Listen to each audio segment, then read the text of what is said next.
All right, day 4, here we go. Today's encounter is about a guy named Saul, and it's about a guy named Paul. It's the same guy.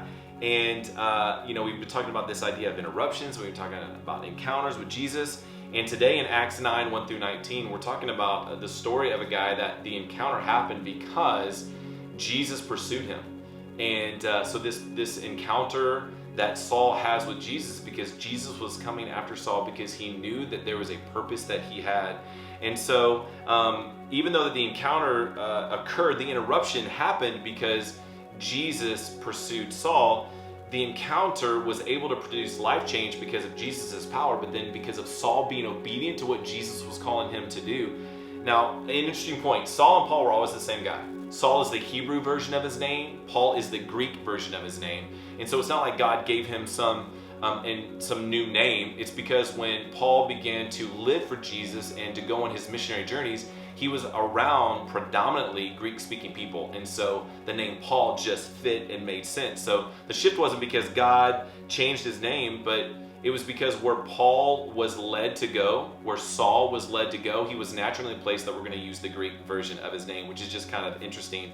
But Saul went from being an opponent of the movement that the Bible literally calls the way to a leader of the movement. Why? It was because he had a genuine, authentic encounter with Jesus. And that genuine, authentic encounter changed his heart because Saul Paul allowed himself to be obedient, to walk forward in what Jesus was doing.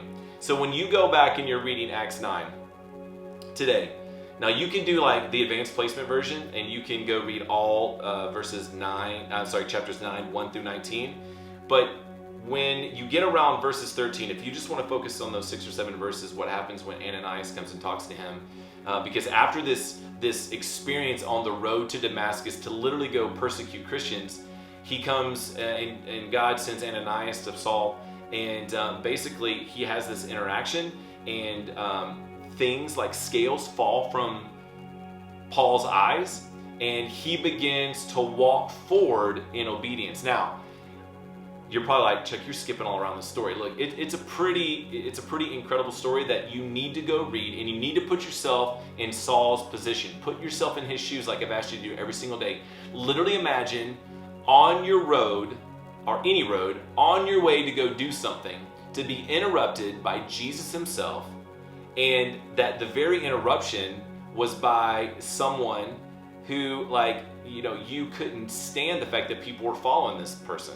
And so imagine that. Imagine being blinded for 3 days. Imagine sitting down and talking to a guy that you probably didn't know, who was beginning to explain things to you, and then something falls from your eyes and you begin to see, and then very soon afterwards you begin to go walk out in obedience what you were being called to do. And then because of the life change, because of the encounter that Jesus has with you, because of the life change you allow to occur because of obedience, you are now widely known as one of the most incredible followers of Jesus that has ever lived. So, when you're reading it today, ask yourself, what would it have been like to be Saul and Paul in this position? Same guy, Saul, Paul.